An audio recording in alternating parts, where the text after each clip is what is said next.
Si queremos orden en nuestra vida, debemos de responsabilizarnos muy seriamente con estar en un estado de amor. Yo cada mañana, cuando me levanto, paro un momentito y digo, Bea, no te olvides que hagas lo que hagas, todas esas acciones que consideras súper importantes de hacer, no valen nada si no estás en una posición de amor. Yo vivo en el sistema esclavista, soy totalmente consciente y como no tengo ninguna intención de negarme a mí misma, yo lo asumo. ¿Trabajo por desligarme de eso? Aquí está la prueba misma, estás viendo. Bueno, gente, entramos en directo un día más en el programa de La Casi Solución. La Casi Solución porque faltas tú participando de las acciones que harán posible que la humanidad salga del estado de esclavitud en el que se encuentra. Si eres una de esas personas que es la primera vez que escuchas que estamos en un estado de esclavitud a siglo XXI, 4 de diciembre de 2024, y te choca, bueno, te aconsejo que vayas al primer capítulo de esta serie.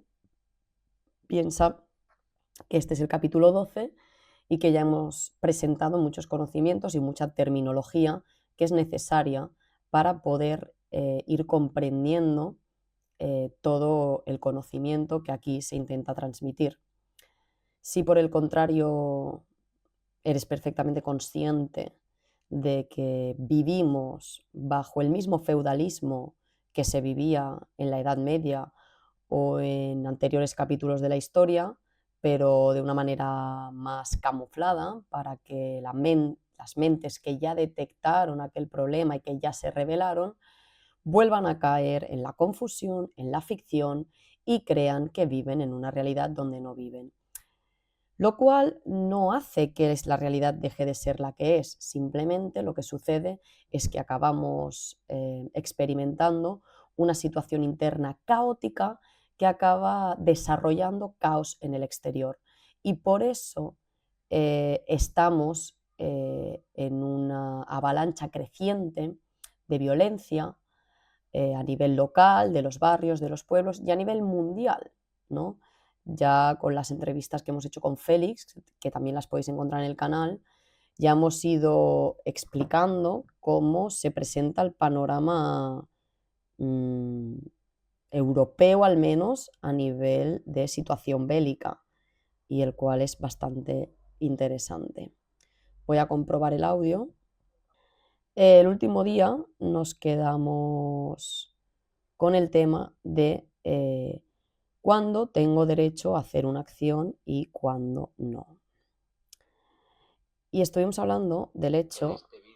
Epa, un momentito, que a la gente hay que ponerle las cosas fáciles, porque lamentablemente hay un poco de poco compromiso con conocer, con dedicarle tiempo, a escuchar lo que no queremos escuchar, afrontar esas realidades que no queremos afrontar, porque preferimos negar la realidad para hacer ver que el mundo es un lugar precioso.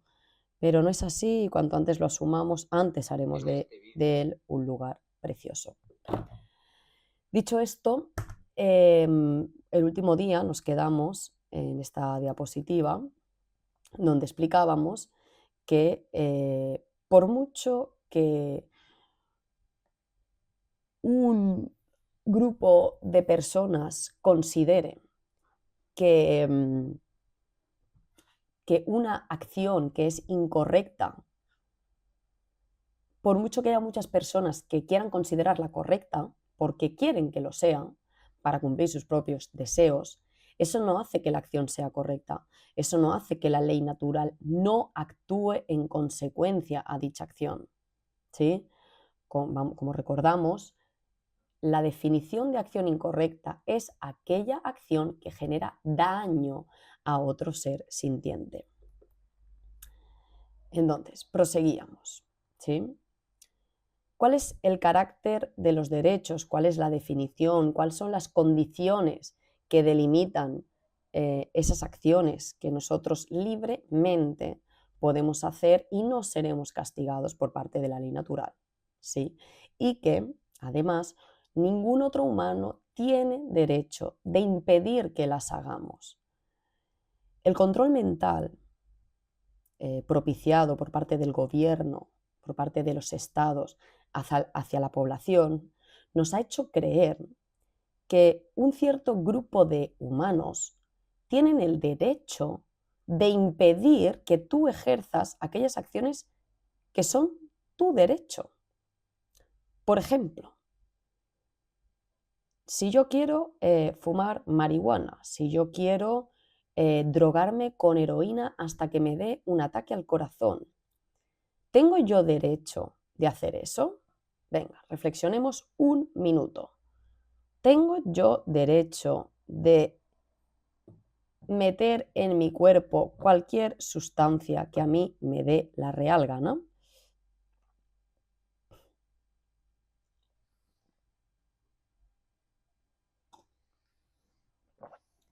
La respuesta es sí. ¿Por qué? Porque mi cuerpo es mío. ¿Por qué? Porque es mi propiedad. ¿Y por qué es mi propiedad? Ya definimos lo que era una propiedad. Una propiedad estaba totalmente ligado al concepto de quién llegó primero a ese lugar o quién le dio uso primero a ese recurso. A esta carne, a este espíritu, a esta mente, a este corazón, quien llegó primero fui yo, fue mi conciencia y mi ego. Por lo tanto, mi cuerpo me pertenece. Por lo tanto, ¿puedo intoxicarlo? Sí, porque ¿a quién le genera daño esa causa? A nadie más que a mí. A nadie más que a mí. Por lo tanto, sí, es mi derecho. ¿Quiero yo personalmente intoxicar mi cuerpo? No. Yo soy una persona que se ha dado cuenta que para estar en coherencia, para estar en equilibrio, para que haya orden dentro de mí, yo necesito respetar mi cuerpo y yo necesito limpiarlo, purificarlo, cuidarlo. Eso no quita que yo vaya a intentar impedir por la fuerza, es decir, utilizando la violencia, que otra persona se intoxique. Yo le puedo recomendar, yo le puedo intentar influir positivamente para que no lo haga, explicándole los motivos, pero yo no tengo el derecho de imponer mi voluntad mediante la violencia para que deje de hacerlo. Y lamentablemente, mucha gente justificará eso y dirá, no, sí, tiene sentido que te multen si fumas porros, porque haces daño. ¿Ah, sí? ¿A quién hago daño? Explícame. Si yo estoy en el parque sola, tranquila, fumándome un porro, ¿a quién hago daño? No hago daño a nadie. Y si alguien no quiere oler el humo, que se aleje. ¿Por qué? Porque ese parque es de todo y yo llegué primero. Cuando yo me vaya, tú puedes entrar perfectamente y ya está. Y así es como se genera la convivencia y la coherencia. Y el que no quiera, el que quiera el parque para cuando él quiere estar, eso se llama dictadura y se llama imposición. Porque el parque sí que es una propiedad colectiva que compartimos todos. No es lo mismo que el concepto de casa. Entonces hay gente que te justifica que te multe, ¿no? El Estado por consumir alguna droga en la calle. Y dices, es simplemente un lavado mental de ideas, porque realmente no tienen el derecho.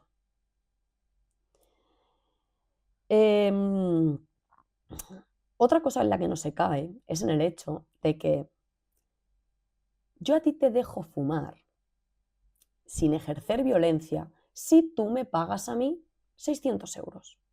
Si tú me pagas 600 euros a mí, automáticamente se vuelve un derecho que tú fumes.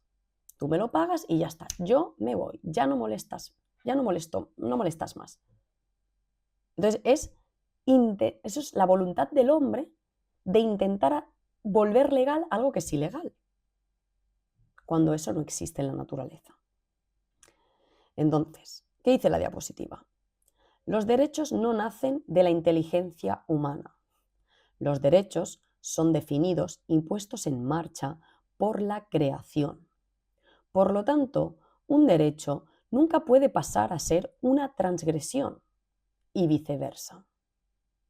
Es decir, un derecho, una acción que tú tienes derecho a hacer, nunca puede dejar mágicamente de serlo y convertirse de repente en algo que genera daño a otros. No se puede. O genera daño desde siempre y para siempre, o no lo va a generar nunca. ¿Sí?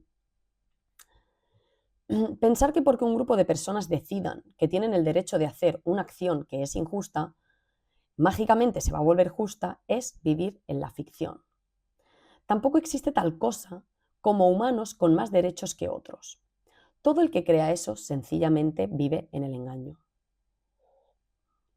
Y aquí me encanta tocar el tema de los impuestos, porque la gente te defiende que los impuestos que te obliga a pagar el Estado son legítimos y es nuestra responsabilidad y es moral y ético pagarlos. Vamos a ver. Esto es como, o sea, esto literalmente lo que está diciendo es que resulta que la naturaleza ha diseñado a un grupo de seres humanos que tienen una sabiduría superior al resto para decidir cómo gastar el dinero de la colectividad para la colectividad. Y que no te puedes negar. Esto es tan sencillo como si yo, de repente, me hago una empresa de limpieza y yo voy, ¿no?, con mi ejército de limpiadores, mis coleguitas, ¿no?, nos hemos hecho una empresa de limpieza, y yo me acerco, ¿no?, a tu casa y te digo, oye, mira, estos son mis servicios de limpieza, ¿vale? Tú realmente necesitas limpiar tu casa, necesitas tener agua higienizada para lavarte, necesitas jabón para desinfectarte, necesitas bayetas, por lo tanto, me los vas a comprar, ¿vale? Es más, si no me los compras, voy a ejercer la violencia contra ti. Y primero te robaré dinero como castigo, y si no atiendes y te das cuenta que lo mejor que puedes hacer es pagarme para tu propio beneficio de limpieza, pues entonces al final puede ser que te encierre en las paredes, en una cárcel porque eres un peligro. ¿Sí? Y si te portas mal, ¿sí? Y no me gusta cómo te comportas, pues a lo mejor te quito el servicio, ¿sí? Y tú no te puedes generar uno por tu propia cuenta. Eso es aceptar el sistema de taxas y de impuestos que genera el gobierno, ¿sí? Porque el gobierno no deja de ser un grupo de personas humanas que todo el mundo cree que son las mejores para gestionar el dinero de todos. Entonces, si tú realmente, pero quiero decir, es todo una suposición imaginaria. La gente se chillará en las comidas, se chillará en las cenas familiares, generará un ambiente tóxico, de violencia, de confrontación, para defenderte, que sí, que sí, que sí, que sí, que pagar impuestos es ético y moral y que es nuestra responsabilidad como buenos ciudadanos para que todo vaya bien. Pero si tú luego le preguntas, ¿tú pagarías más impuestos para que todo fuera mejor? ¿Cuánta gente diría que sí? Pero no después de la pelea sobre los impuestos, sino casualmente, ¿eh? Hola, ¿qué tal? ¿Cómo te ha ido el día? Oye, una pregunta curiosa, ¿tú pagarías más impuestos? ¿No? Esa persona que te los defendería probablemente te diría, no, son unos ladrones, no sé qué, no sé qué, no sé cuántos. Pero cuando tú les dices, nos tenemos que autorresponsabilizar, nos tenemos que autoorganizar en asambleas, entonces, no, no, no, no, no, no, eso es utópico, hay que pagar impuestos. Entonces, es una contradicción interna, una incoherencia interna que no tiene sentido y que es fruto del control mental. ¿Por qué? Porque esas personas llamadas Estado, que se autodenominan las gobernantas y las inteligentes de toda nuestra especie, para saber perfectamente qué carreteras necesitamos, qué hospitales necesitamos, qué tratamientos en los hospitales necesitamos, qué educación necesitamos, qué libros necesitamos, qué tipo de construcciones de viviendas necesitamos, qué tipo de licencias para conducir necesitamos. Ellos que lo saben todo, bueno, pues nosotros los tenemos que financiar y no es voluntario, ¿no? Por lo tanto, el sistema de impuestos es esclavitud, fue esclavitud y siempre será esclavitud. ¿Cuál es la única manera de que el sistema de impuestos no sea esclavitud. Que te hagan pagar un 0% obligatorio. Esa es la única manera. El sistema verdadero de libertad cooperativo es voluntario. Y hasta que no entendamos eso, viviremos eternamente en la esclavitud. Eso es así. Por definición, no porque yo lo elija. Entonces es muy importante diferenciar, ¿sí?, lo que viene siendo la ley natural, que son las condiciones de vida bajo las que nos obliga a vivir la naturaleza, y luego la ley del hombre, que es la que se inventan los humanos para tratar de dominar un grupo a otros y generar esta diferencia de poder que se llama falsa democracia.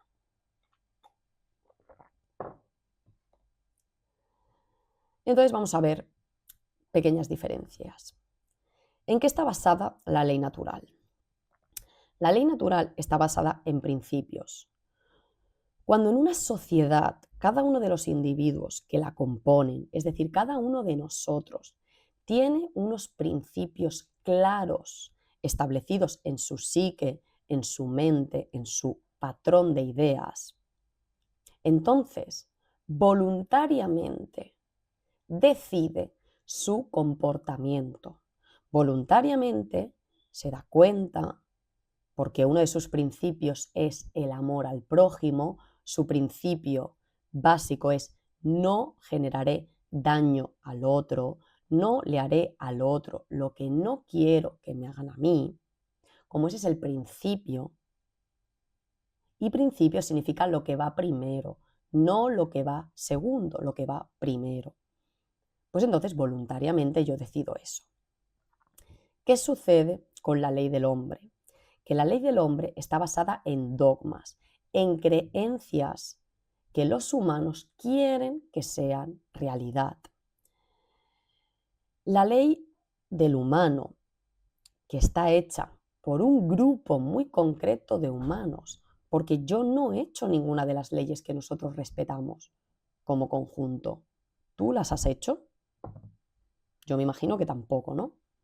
Por lo tanto, esas leyes están hechas para servir a esos requisitos, a eso que quieren un cierto grupo de humanos. Y que si tú analizas, ellos, su principio es primero yo y luego tú, independientemente de si te causo daño. Porque volvemos al análisis. El sistema de impuestos. Si yo, con mi cuerpo que es mío, con mi mente que es mía, con mi tiempo que es mío y con mi atención, que todo eso es mío porque yo soy quien le da el uso, genero un beneficio con mi trabajo. ¿De quién es ese beneficio? ¿De quién son esas frutas del huerto? ¿De quién es ese coche construido? ¿De quién es ese producto generado? Es mío. Por lo tanto, tú no tienes el derecho de obligarme a que yo te dé un porcentaje, porque tú te autonombras el gestionador de las obras públicas. ¿Y si yo considero que gestionas mal? ¿Por qué tengo que seguir dándotelo? Ahora, la trampa está muy bien hecha. No, cada 4 años puedes sustituir a la persona. ¿Pero quién ha decidido cada 4 años? Lo habéis vuelto a decidir vosotros. Otra vez el mismo juego. Y aparte que si te das cuenta, ¿quién se puede presentar de candidato? ¿No? Bueno, dicho esto, todo ese beneficio es mío. Por lo tanto, si la ley del hombre me está intentando coger un 10, un 30, un 40, un 60, un 80% de ese beneficio, obligatoriamente me está causando un daño. Por lo tanto, la ley del hombre no se basa en el principio de no generar daño al otro, sino que se basa en el principio de yo quiero lo que me dé la gana para mí, organizado por un grupo concreto.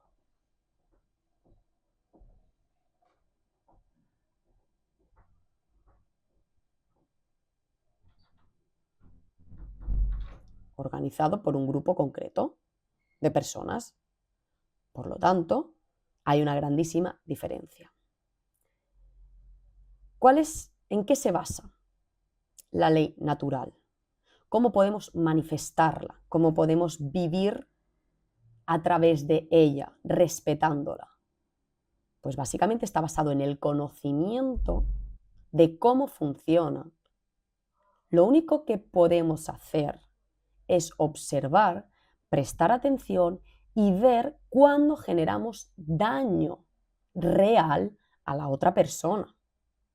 Por ejemplo, cuando yo intoxico mi cuerpo a mí misma, mi madre puede venir llorando, hija, que me estás haciendo daño. Pero en el fondo, el cuerpo que se deteriora y la mente que se deteriora es la mía. Tú te haces daño a ti mismo porque no te puedes desapegar. Pero ese es tu conflicto, es tu gestión del apego. No soy yo haciéndote daño.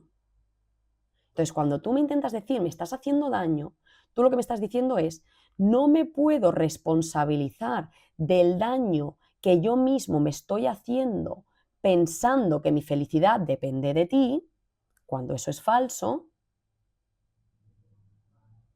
o pensando que mi vida depende de ti, cuando eso es falso, no puedo lidiar con eso, por favor deja de hacer eso. Pero eso es falso. Yo cuando me intoxifico solo me hago daño real a mí. Por lo tanto, hay que trabajar en conocer cuáles son aquellas acciones que generan daño. ¿Cómo se hace eso? Observando. Observando al prójimo después de tu actuar. Y sobre todo, observándote a ti cuando los otros actúan sobre ti. Cuando los demás hacen acciones sobre ti, tú tienes que hacer un análisis riguroso de las condiciones en las que se ha dado esa acción, quién empezó la acción, bajo qué pensamiento, quién poseía el material, quién dio el esfuerzo y tiempo en eso. Y entonces hacer un análisis de si lo que tú sientes es debido a un daño real o no, o es debido a una creencia tuya. Y a partir de eso, te responsabilizas con ese conocimiento. Si yo me he dado cuenta que lo que consigue alguien con su trabajo, yo no tengo el derecho de obligarle, de coaccionarle a que me lo den, entonces yo no lo voy a hacer. ¿Sí? Entonces, en la ley natural, yo no hago daño, no porque vaya a recibir un castigo, sino porque sé que genera daño. Sé que ese es el castigo que impone la naturaleza. Entonces, quiero decir, sí que lo hago para evitar un castigo, que es el daño que impone la naturaleza, pero no lo hago porque otro humano me amenace, sino porque soy consciente de cómo funciona la realidad del comportamiento humano. En la ley hecha por los humanos, como es tan contradictoria y está tan en contra de nuestra naturaleza, los humanos solo actúan cuando ven que hay un peligro, cuando ven que hay un castigo por parte de otro humano. Porque la gente que quiere fumar porros no los fuma en la calle, porque tiene miedo de que venga otro humano a robarle dinero o a encerrarle o a ejercer la violencia contra él. Porque, bueno, lo podéis ver en muchas situaciones. ¿Por qué la gente paga impuestos? Es que sin ir más allá, ¿por qué pagan impuestos? No porque quieran, sino porque tienen miedo del castigo que van a hacer los otros humanos llamados policías. Simplemente es por eso. Y por ello estamos sufriendo las consecuencias de daño que nos pone la naturaleza. ¿Por qué? Porque con esas acciones de yo intentarte robar lo que ganas con tu esfuerzo, te estoy generando daño, aunque lo esté intentando camuflar como algo ético y moral y de ayuda a la sociedad. El funcionamiento de la ley natural, es decir, el funcionamiento de las acciones que generan daño y las acciones que no generan daño, es inmutable en el tiempo. El sistema de impuestos obligatorio nunca será ético y moral, nunca estará en concordancia con la ley natural y nunca podrá ser libertad, porque el concepto de libertad es eterno y inmutable. En cambio, la ley de los hombres va variando. Hoy, ir a 100 por la carretera genera daño y por eso el humano simula un castigo, y mañana es 120. Pero no solo en el tiempo, también varía en el espacio. Resulta que en Nigeria no hay control de velocidad porque no consideramos que se deba castigar, porque consideramos que es tu derecho, ¿no?, de ir a la velocidad que tú quieras, pero resulta que en España no es tu derecho, es algo injusto, es algo que genera daño. O sea, tú ir por la autopista a las 5 de la mañana solo a 120 es algo que genera daño, lo veas o no lo veas. No tiene sentido lógico. Otra cosa es que queramos vivir desde el miedo y pensemos que hay un altísimo potencial que tú a las 5 de la mañana a 120 mates a alguien, ¿vale? Eso no hará que la naturaleza deje de considerarnos irresponsables y nos cause castigo, porque no nos responsabilizamos de nuestras propias acciones. La ley natural tampoco varía en el espacio, es universal. Un chino tiene los mismos derechos que un iraní, que un español, que un sueco y que un humano que viva en Marte. Y eso es así, queramos o no. Entonces, ¿cómo podemos saber que la subjetividad, es decir, que la arbitrariedad de las leyes humanas, hoy es una cosa hacer daño, hoy es una cosa tu derecho y mañana es otra, ¿no? ¿Cómo podemos saber que esa subjetividad y esa arbitrariedad trae caos a la humanidad? Y que la objetividad, es decir, la comprensión de verdaderamente cuáles son las acciones que tenemos derecho desde siempre, ahora y para siempre, y que no generan daño, traerán orden, observando la realidad, haciendo un estudio de la naturaleza.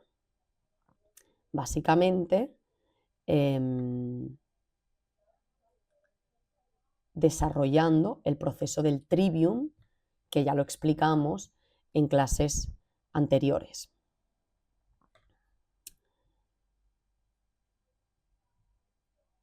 ¿Sí?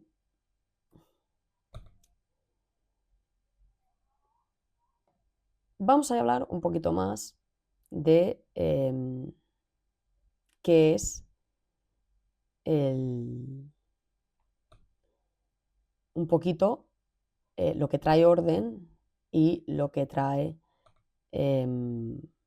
caos. ¿Sí?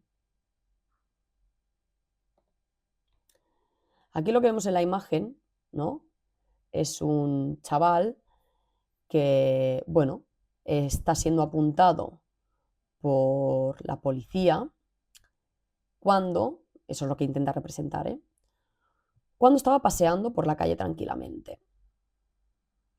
¿Tiene la policía el derecho de pararlo simplemente a lo mejor porque porta un arma o porque tiene tatuajes? Otra cosa es que lo conozcan y sepan que tiene una otra causa imputada de otra cosa, no sé qué, no sé cuántos. Entonces está justificado que ha habido un hecho, una realidad que justifica que ha hecho una acción incorrecta, ¿no? Entonces se le deba de comunicar, de advertir, y en caso de que ya se le haya advertido previamente, defenderse como sociedad y obviamente darle un castigo, ¿no? Pero lo que aquí se quiere exponer es que la policía no es otra cosa que un grupo de humanos que puede portar armas para defenderse. Y todo el mundo está de acuerdo con eso. Pero tú y yo, que somos otro grupo de humanos, no podemos llevar armas. Es injusto, es ilegal, es incorrecto. ¿Dónde está la lógica en eso? Que alguien me lo explique. ¿Qué diferencia a ese grupo de humanos llamado policía del otro grupo de humanos no llamado policía? ¿Qué hace que unos tengan derecho a portar armas porque es justo, porque no van a hacer daño, y el otro no? No tiene ninguna incoherencia, va en contra de la ley natural y por eso genera caos, porque estamos justificando un desbalance de poder, un desbalance de derechos. Y la vida que tiende al equilibrio, que tiende a la justicia, por eso la carta del tarot de la justicia lleva una balanza, porque tiende a equilibrar las cosas que son iguales y los humanos en derechos somos iguales. Por eso trae caos, que es distorsión, que es diferencia, porque es lo que estamos manifestando desde el plano de las causas.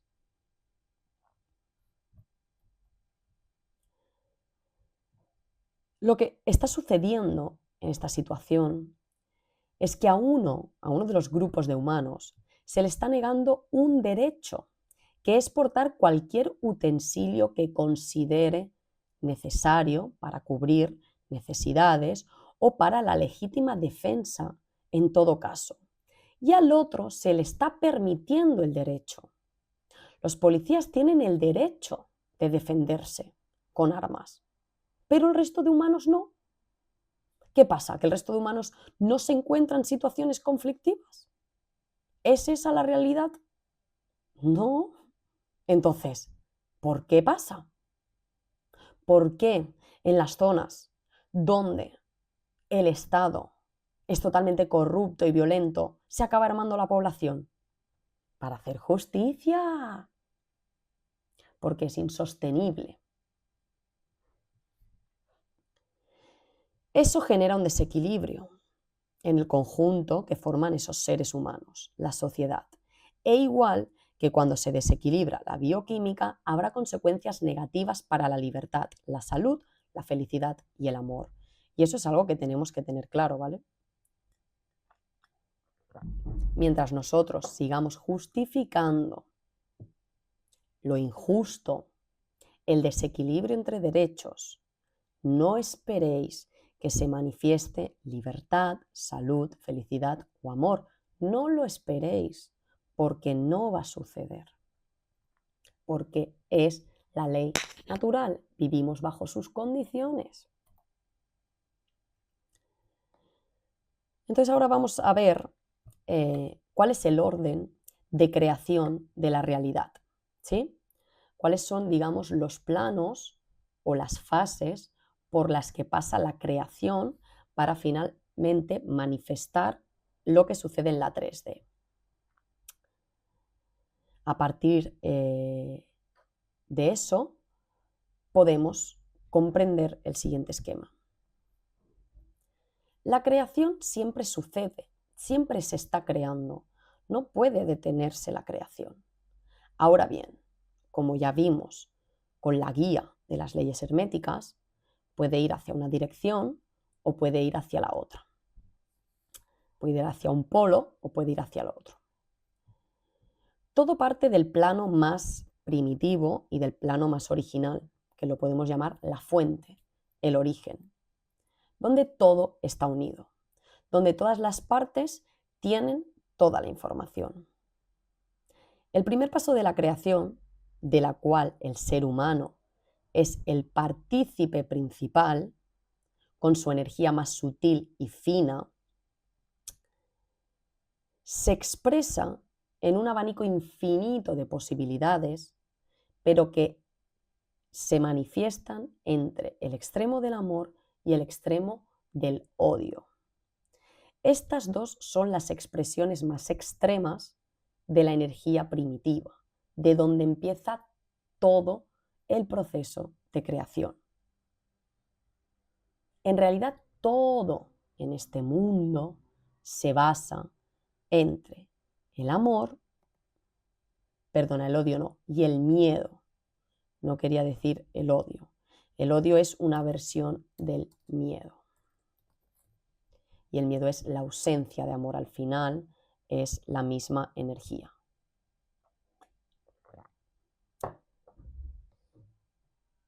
El amor nace de la consciencia, de estar conectado con la naturaleza. Ser consciente ya lo definimos en su día. La consciencia es aquella habilidad que tiene el ser humano que le permite reconocer los patrones que suceden en la realidad, tanto en el exterior como en el interior. Y el miedo es la inconsciencia, es no poder ver esos patrones. Entonces, como no ves esos patrones, te sientes desamparado, te sientes confuso y la energía vital está desorientada. Vamos a intentar definir un poco estas dos polaridades. Aquí he intentado proyectar el péndulo de esa energía vital, que sería el primer paso de la creación, que va del miedo al amor. Y nosotros podemos estar en cada una de estas versiones. El amor sería la polaridad positiva de la consciencia y podríamos decir que el ser se encontraría en un estado de iluminación. La polaridad negativa, que sería el miedo y que podría estar representada por la imagen de esta niña que está totalmente aterrada, no quiere ver la realidad, sería la supresión del ser, la negación de uno mismo, no querer estar experimentando lo que se experimenta. El amor es la energía que codifica el orden de la vida. Si queremos orden en nuestra vida y en la vida conjunta que llevamos como sociedad, debemos de responsabilizarnos muy seriamente con estar en un estado de amor. Yo cada mañana, cuando me levanto, porque yo llevo una vida muy frenética y yo vivo en el sistema esclavista. Soy totalmente consciente y como no tengo ninguna intención de negarme a mí misma, ni de ser incoherente, ya profundamente, yo lo asumo. Vivo en el sistema esclavista y participo de él en una medida superior a la que me gustaría. ¿Trabajo por desligarme de eso? Aquí está la prueba misma, ¿estás viendo? Yo ahora mismo podría estar perdiendo el tiempo en otra cosa, perfectamente. A mí esto me cuesta trabajo, me cuesta energía. Yo hoy estaba cero motivada, estoy reventada, estoy cansada. No tengo ganas de ponerme aquí a hacer esto, pero es mi responsabilidad. Siento que debo de hacer esto. ¿Por qué? Porque tengo un compromiso conmigo misma y con vosotros de hacer de este lugar un lugar mejor, para que en general nuestras condiciones mejoren a lo largo del tiempo. Por lo tanto, lo que quería decir es que yo llevo una vida bastante estresada y que en parte está colapsada y enredada por el sistema. Por lo tanto, es muy fácil que yo pierda el eje del amor. Hay un montón de control mental a mi alrededor, influyendo miedo constantemente en el ambiente, al cual yo tengo que filtrar y purificar. Y para eso hay que estar relajado, hay que dedicarle tiempo y hay que revertir a base de repeticiones ese patrón. Entonces yo cada mañana, cada día paro un momentito y digo, Bea, no te olvides. Porque claro, yo estoy en 1000 cosas superficiales. Que si aquella actividad, que si aquel vídeo, que si luego aquello, que si aquella persona no sé qué. Frena un momento y no te olvides que hagas lo que hagas, todas esas acciones que consideras súper importantes de hacer, no valen nada si no estás en una posición de amor. Y no siempre lo estoy, porque a veces lo veo, que no tengo empatía con la otra persona. ¿Por qué? Porque tengo una exigencia. Yo necesitaba que ese papel estuviera ahí y no está. Ahora quiero echarte las culpas. Y eso no tiene sentido, porque tú tienes el derecho de haber dejado ahí el papel o no, porque tú y yo no hemos quedado en nada. Por lo tanto, yo tengo siempre que hacer un recap, un esfuerzo por mantenerme en el amor, porque sé que es lo que traerá orden y es lo que finalmente hará que aquellas acciones que considero importantes acaben siendo importantes y no acaben siendo destructivas. El miedo es lo contrario, es la energía que codifica la destrucción. El amor es orden porque sigue las reglas de nuestra propia naturaleza, porque impone coherencia sobre todo lo posible y lo estructura a favor de esas condiciones que decimos que queremos. Salud, libertad, confianza, paz, cooperación, tranquilidad. Esa coherencia no es otra que el hecho de que el corazón sea comprendido y respetado por la mente y que finalmente la acción haga honor a ese pensamiento procesado, fruto del corazón. Si la Trinidad del ser humano camina de la mano, es decir, emoción, pensamiento y acción, siendo el corazón el motor, pues es nuestra conexión con la creación, que es quien posee toda la información de la que nuestra mente lineal carece. Sabemos que estamos basando nuestro poder de construcción en el amor. Si nos basamos en el corazón, en lo que nos dicta, podemos tener certeza, una brújula de que estamos construyendo orden y principalmente sentiremos paz y luego en un futuro podremos ver la manifestación de esa coherencia y de ese orden. Pero lo primero que sentiremos ya es paz como primera demostración. Y no estamos hablando de un amor de película, donde una pareja es ideal por estereotipos materiales que se han creado por las empresas de Hollywood. El amor empieza por el amor hacia uno mismo, no hacia otra persona. La persona que se ama es capaz de amar, porque sabe lo que es. Al revés es imposible. Todas esas relaciones que se basan en el miedo y que se imponen constantemente los unos a los otros y donde la libertad no puede ser, es porque o bien uno de los dos o bien los dos no se aman a sí mismos. Entonces no pueden amar al otro. Intenta buscar un ejemplo que lo contradiga. Simplemente no existe, porque es una ley, no algo que nosotros escojamos con la mente. El miedo es el polo opuesto de la energía al amor. Es el caos, es el desorden. No existen reglas en el miedo más que ir en contra del corazón, que es precisamente lo que nos conecta con la fuente, con el universo, y por ende el canal que trae la información real de lo que somos, del cosmos. El miedo pasa automáticamente a sacar nuestro poder intrínseco de poder pensar. El miedo nos impide pensar correctamente, situándolo el poder en el exterior, sobre donde no tenemos control consciente. El miedo desconfía del corazón y eso se traduce en desconfianza en uno mismo. El miedo desconfía del corazón, esto ya lo he dicho.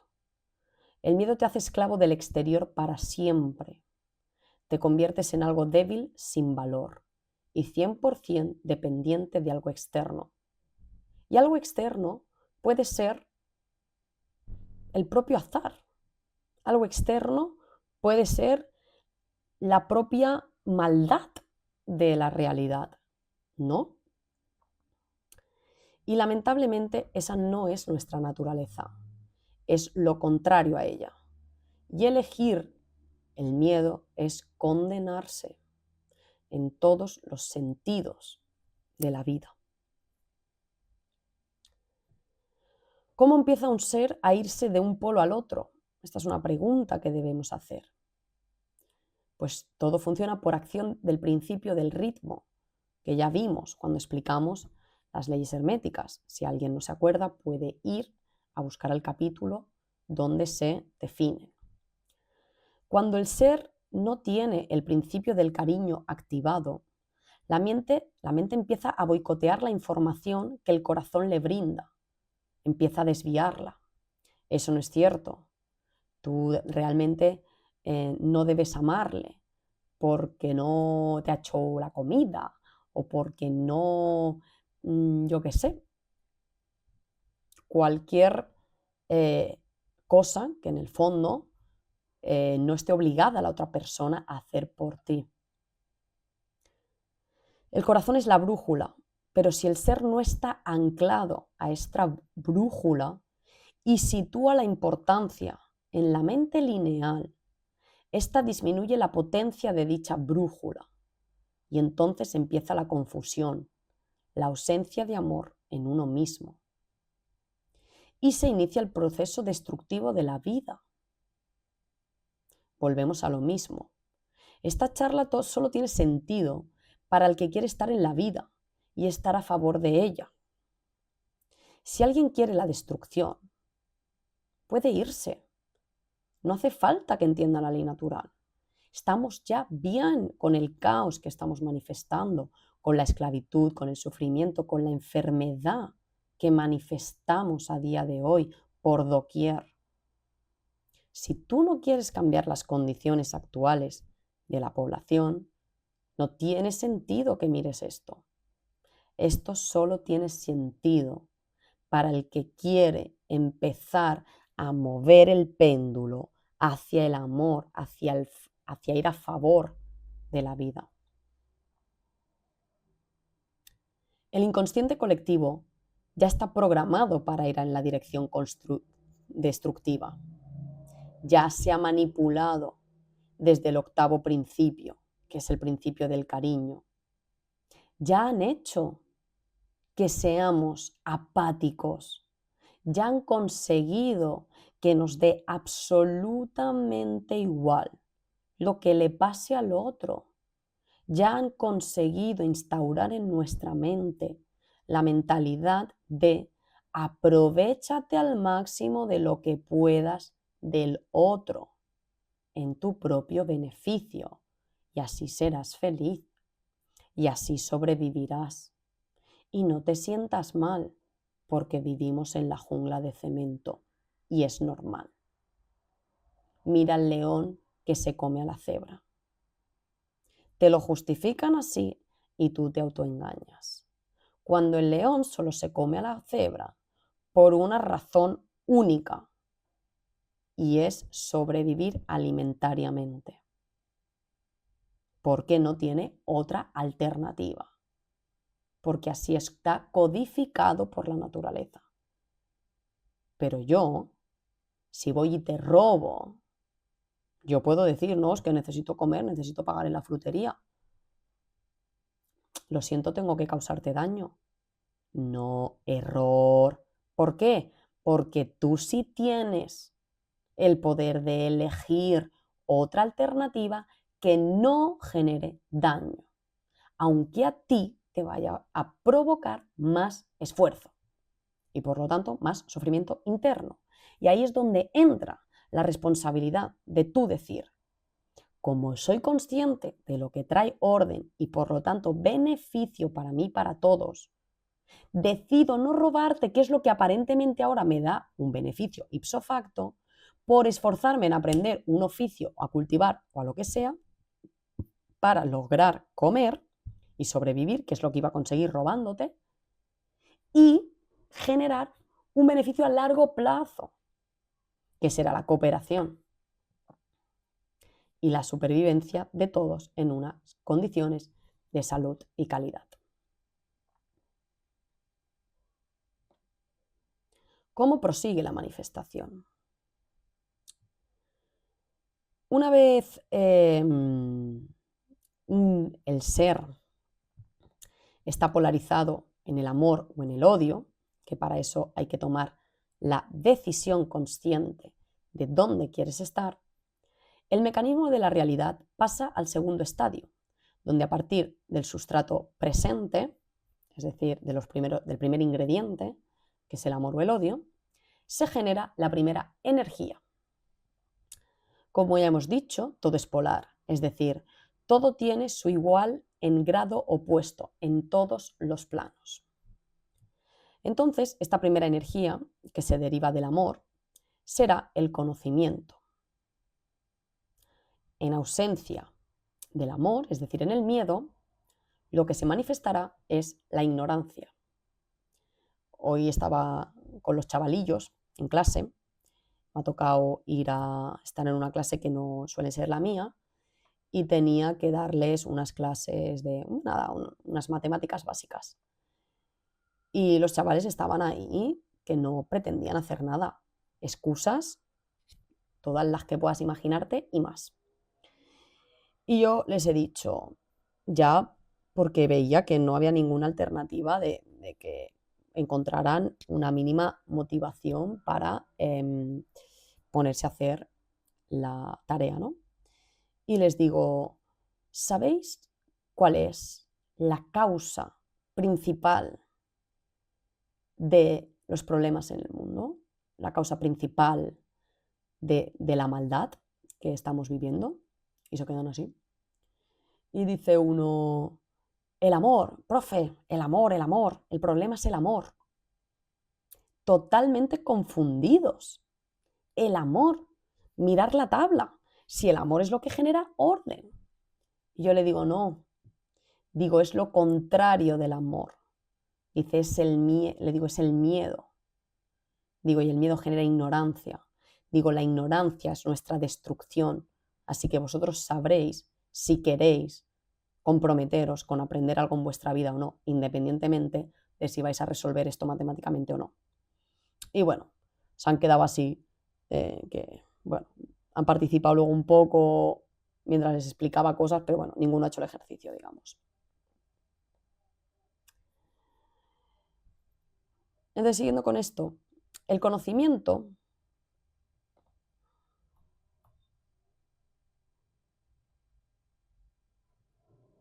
vale. El conocimiento es la aceptación de la verdad en uno mismo y con el entorno. Es la escucha con la mente del corazón. Su opuesto es la negación de la verdad. Ahora bien, ¿qué es la verdad? La mayoría de las personas viven en la relatividad. La relatividad quiere decir que hoy la realidad, o sea, la relatividad es que hoy la verdad es una cosa y mañana es otra, o para ti es una y para mí es otra. Y eso significa que tú y yo no estamos atados a nada, porque yo puedo elegir lo que es verdad y lo que no. Y eso es falso. Entonces, eso se ve muy claro con la realidad física, pero con la realidad mental y espiritual no está claro, porque es más difícil demostrarlo, requiere más atención. Como la mayoría de las personas viven en la relatividad, les produce urticaria la palabra verdad. Acaban asumiendo, en su confusión extrema, que es una palabra falsa, carente de objetividad, y por ende que no define nada presente en los hechos. Para la gran mayoría de las personas no existe nada parecido a la verdad objetiva, a la verdad que es igual para todos, inmutable y eterna. El conocimiento incentiva nuestras vidas en la dirección de la calidad, pues conociendo cómo funciona la realidad, tenemos el poder de manipularla para conseguir esas cosas que decimos que queremos. Entonces,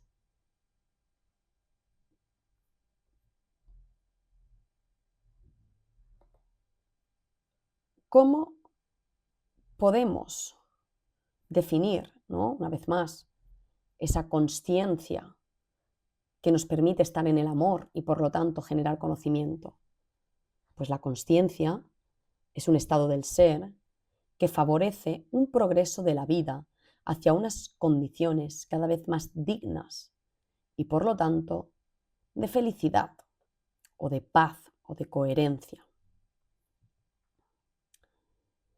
La ignorancia, que está muy bien representada por la imagen, nuestros cerebros son como una especie de retrete donde permitimos que entre toda la mierda que programan específicamente para nosotros, para que sigamos jugando al juego que ellos diseñan para nosotras y nosotros. Pues la ignorancia nos impide obtener una buena calidad de vida, pues sin conocimiento no se pueden obtener esas cosas que decimos que queremos. Sócrates, que fue un grande, dijo: solo hay un bien y es el conocimiento, y solo hay un mal, que es la ignorancia. A Sócrates lo obligaron a suicidarse. Básicamente le dijeron: o te matas y desapareces o te matamos nosotros. Y el hombre pues se mató. Probablemente sufriría menos, ¿no? Karl Popper, que si no recuerdo mal, fue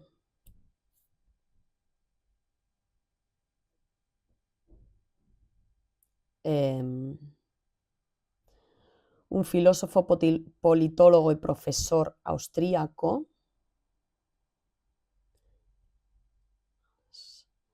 célebre por haber fundado el falsacionismo y por sus teorías de la falsabilidad y el criterio de demarcación. Es considerado uno de los filósofos más importantes del siglo XXI. Dice, entre otras cosas: la verdadera ignorancia no es la ausencia de conocimientos, sino el hecho de negarse a adquirirlos. Ya estuvimos explicando, si no me equivoco, en otro capítulo, cuál era la diferencia entre ignorancia y nescencia.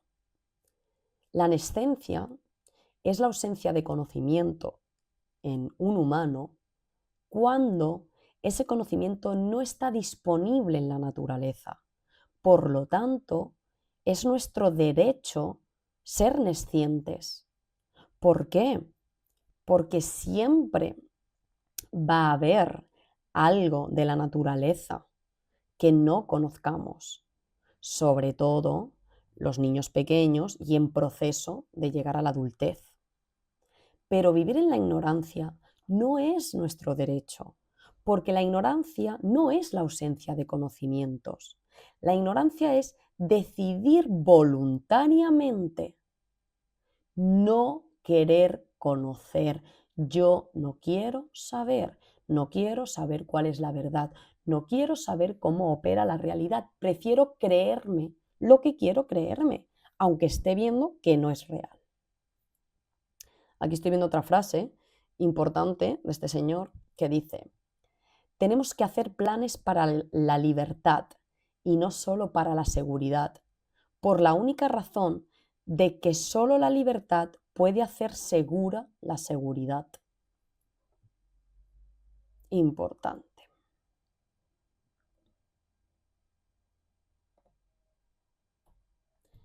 Mark Passio, que es uno de mis grandes referentes y en el que se ha basado toda esta presentación, si vais a sus publicaciones veréis que es prácticamente igual. Yo le he hecho mis pequeñas modificaciones y he aportado mi granito de arena, pero es que es tan perfecta que es que no sé ni cómo modificarla. Él dice: permanecer en la ignorancia voluntariamente, estando el conocimiento presente, es la medida de ser una mala persona.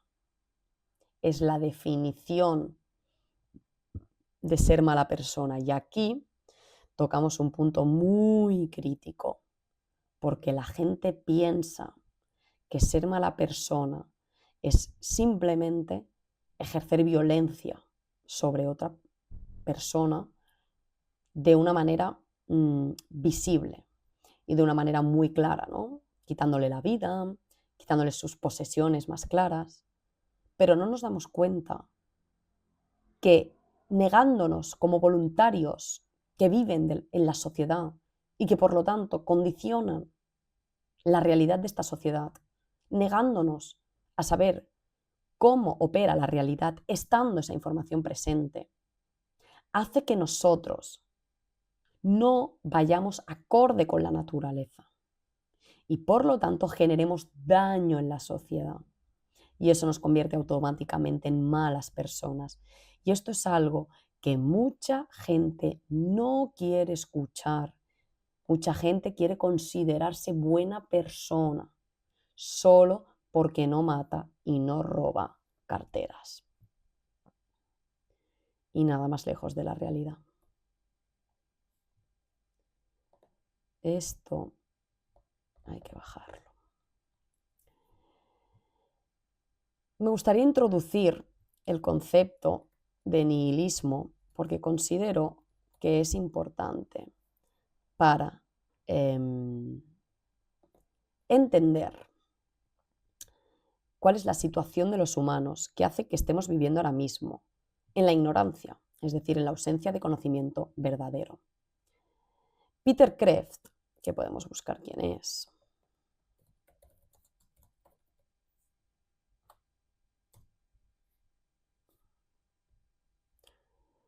fue un... Mira, sigue vivo. Que fue un profesor de filosofía del Boston College, apologista católico, bueno, su religión es la católica, tiene libros como Los fundamentos de la fe, Lo que tú siempre quisiste saber sobre el cielo, Volviendo a la virtud, dice y define el nihilismo como, él dice, nihilismo significa literalmente ideología de la nada. No significa que no existe nada, sino que nada tiene valor, significado o propósito intrínseco. No existe el bien ni el mal. No hay verdad ni mentira. Por lo tanto, con este principio, lo que acaba considerando la mente humana es que si la vida humana tiene algún significado y valor, es arbitrario. Eso es el nihilismo. Lo inventamos nosotros mismos, como un artificio, como una especie de juego. Al nada tener sentido, en última instancia, el humano se siente en una falsa libertad de pensar que puede hacer lo que quiera con su vida. Él se autoconvierte, a través de ese pensamiento, en Dios y puede decidir cómo quiere que sea la realidad según su percepción, guiada por deseos superficiales. Pues el mundo material es lo único de lo que puede estar seguro que existe. En realidad, está claro.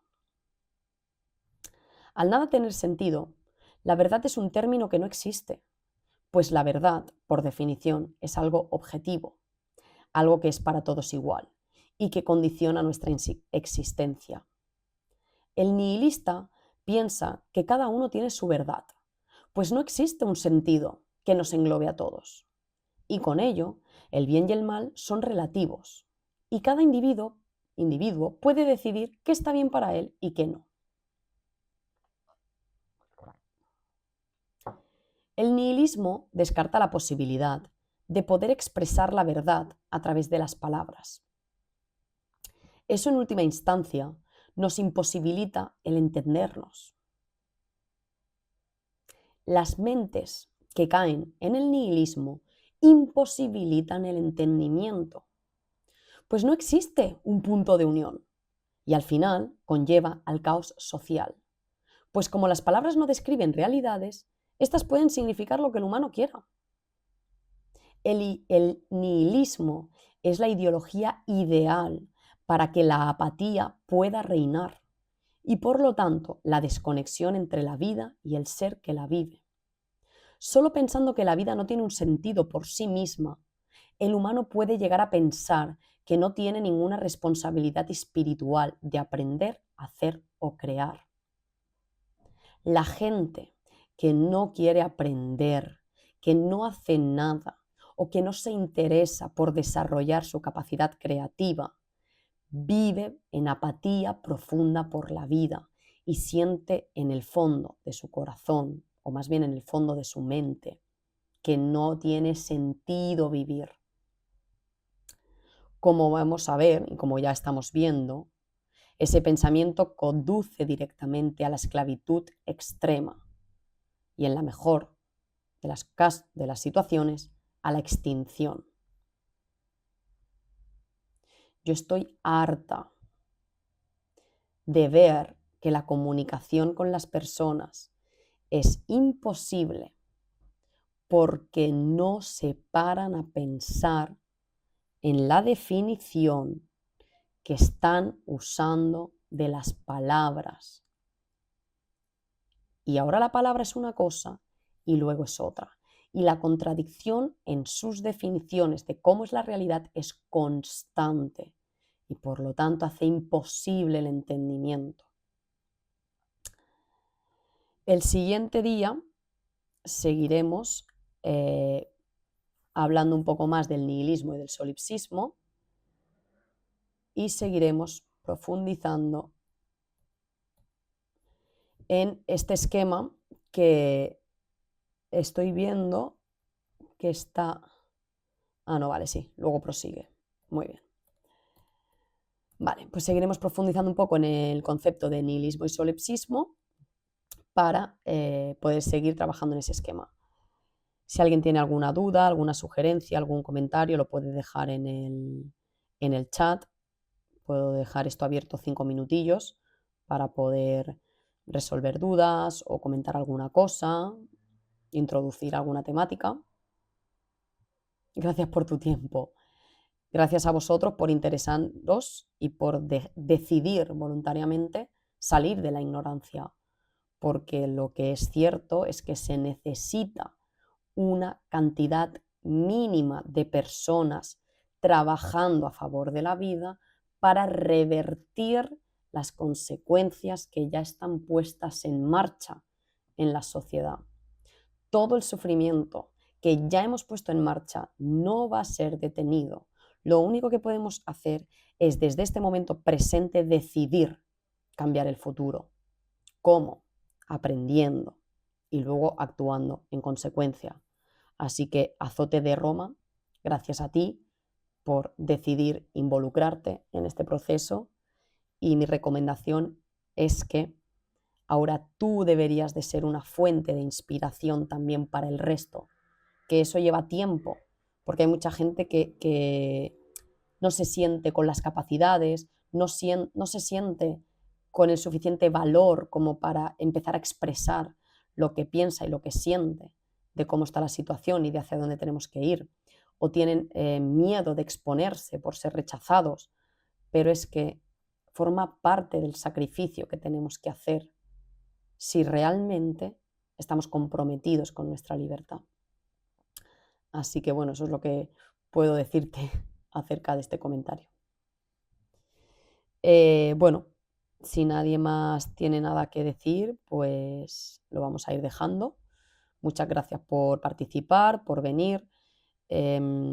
Podéis, obviamente, si lo consideráis, si aún no os veis capacitados para ser vosotros los portadores del mensaje, que es obviamente la única solución, podéis empezar difundiendo mis vídeos y promoviéndolos, pero en algún momento deberéis de dar el paso.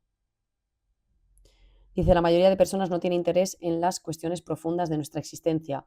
Lamentablemente tienes razón, lamentablemente han conseguido, ¿no? Esta imagen es la causa de que hayan conseguido meter en las mentes de las personas una apatía profunda por la vida hasta el punto de que les importe tan poco su propia vida que no quieran meterse en cuestiones profundas, porque meterse en cuestiones profundas significa abrir tu corazón, y abrir tu corazón significa darle valor a la vida.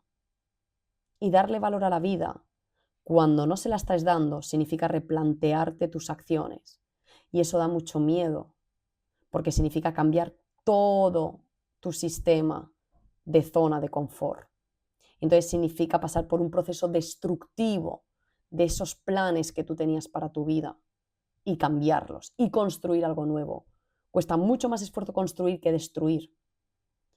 Por eso se niega a la gente a tener conversaciones profundas, porque eso significaría ser honestos consigo mismos y decirse a sí mismos: estoy actuando en contra mía, yo soy mi propio torturador, y nadie quiere decirse eso a sí mismo. Así que sí. Vale, pues muchas gracias por la participación y nos vemos el próximo miércoles, ¿sí? Hasta luego y que tengáis buenas noches.